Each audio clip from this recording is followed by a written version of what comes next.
Do you know that 85% of all consumer purchases are done by women? No, I didn't. Isn't that crazy? Yeah. Like, if you look at companies, for example, like Audi, BMW, Nestle, and Coca-Cola, like those 4 businesses I just named, all did dealings with the Nazis, with the Nazi regime. They did business with the Nazi regime. And now today, like if you go and look at their corporate websites, women empowerment, we believe in equality. It kind of makes me suspect that a lot of companies are saying these kinds of things just to appeal to their consumers and demographic, which is why we see this big shift, because it's making money, since, like I said, the majority of their customers are women. Isn't that crazy? It's kind of like not greenwashing, but female washing. That's a really interesting term I for don't it. know. What do you think about like women's quota? Yeah, I think forced diversity is a very dangerous thing. Because like now people want to make everything balanced. Like, oh, sorry, there's not enough black people in this company. We need to fire some white people. That's like opposite. We've gone back to racism essentially when we're doing that.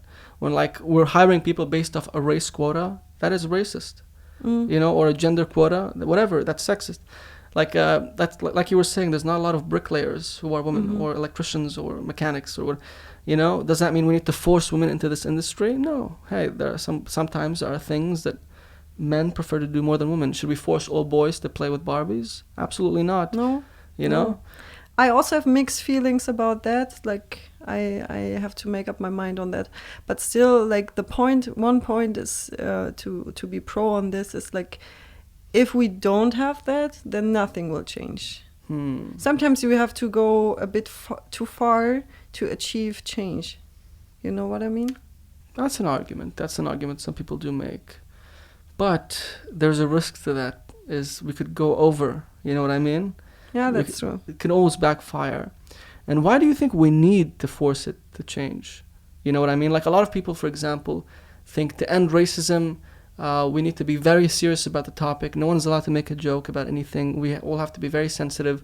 We all have to correct everyone we hear say something that's slightly wrong. And we have to be kind of anal about everything. Like this is, I think, a very wrong idea. Because to be honest, when I've made friends with people who are from other races or other cultures, we were in a situation where we had to joke around. And we were laughing and we didn't take each other too seriously to where we could make that connection.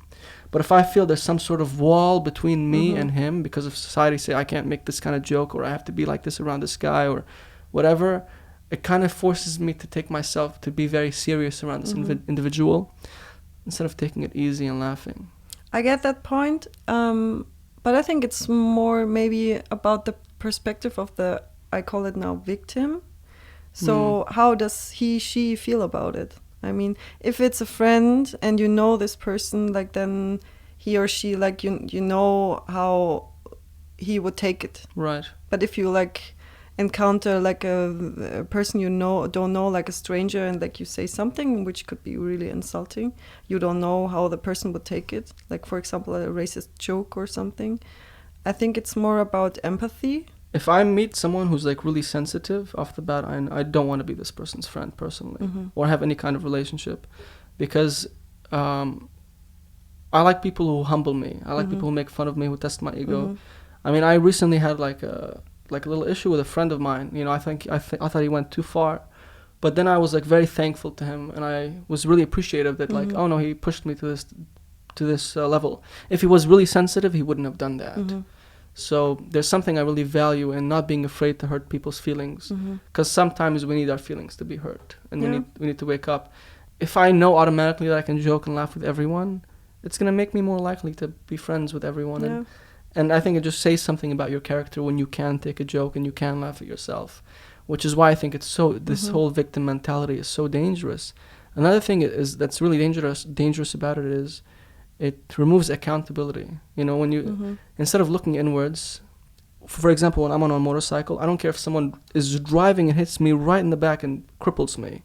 I'll always find a way to look at it.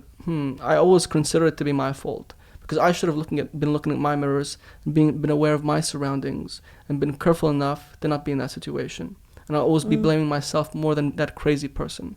Because something people always tell you when you're on a motorcycle, it's not that we're not worried about you and you're driving, we're worried about the people around you. But as a motorcyclist, I always tell myself it's my job to be aware of those people around me. So I think accountability which is something I think we're losing nowadays as a result of this whole victim thing. Yeah, maybe.